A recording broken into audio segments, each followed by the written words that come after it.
ఇంత వర్షపాతం ఉండి యాక్చువల్గా మరి ఐఎండీ అధికారులు వాతావరణ శాఖ వారం రోజుల ముందే హెవీ రైన్స్ 30-31 తారీఖులు ఉన్నాయని చెప్పినప్పుడు కనీసం ఇక్కడ ఉన్న అధికారులు ఎవరైతే ఉన్నారో వాళ్ళు అటు ఇరిగేషన్ అధికారులు కానీ, రెవెన్యూ అధికారులు కానీ, మున్సిపల్ అధికారులు కానీ సమన్వయం చేసుకోకపోవడం, తర్వాత ప్రజల్ని కాసింగ్ చేయడంలో పూర్తిగా విఫలమయ్యారు. ఒకవేళ కనుక ప్రజలకు కనుక చెప్పి ఇంత తీవ్రంగా వరద వస్తుంది అని అంటే జనరల్గా మునేరు పరివాహక ప్రాంతంలో ఉన్న ప్రజలందరికీ కూడా మునేరు వరద కొత్త కాదు, కానీ అది స్లోగా వచ్చి స్లోగా తీస్తుంది. కానీ ఇంత ఫ్లాష్ ఫ్లడ్ లాగా వచ్చి దాన్ని వాళ్ళు అంచనా వేయక ప్రజల్ని హెచ్చరించకపోవడం వల్ల ఎట్లా ఉన్నదంటే ప్రజలకి కనీసం ఒక అధికారి వచ్చి కనీసం మైక్లో కూడా చెప్పలే.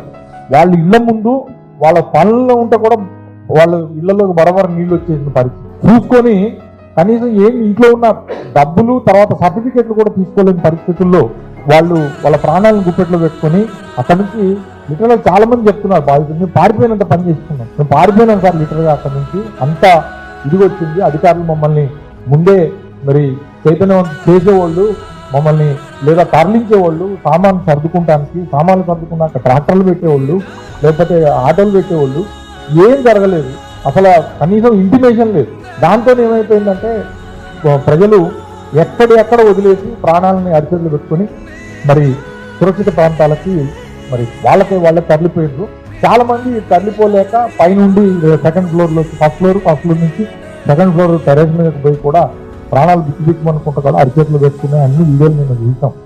మేము అడిగేది ఏంటంటే ఇరిగేషన్, రెవెన్యూ అధికారులు, మున్సిపల్ అధికారులు, పోలీస్ అధికారులు 4 డిపార్ట్మెంట్లు సమన్వయం చేసుకోవాల్సింది కదా ఫ్లడ్ సిచ్యువేషన్. ఇదేం ప్రతి 12 నెలలు వచ్చేది కాదు, వచ్చే 3 నెలలు 2 నెలలు, అందులో మనకు ఫ్లడ్ ఎప్పుడు వస్తుంది మనకు తెలుసు.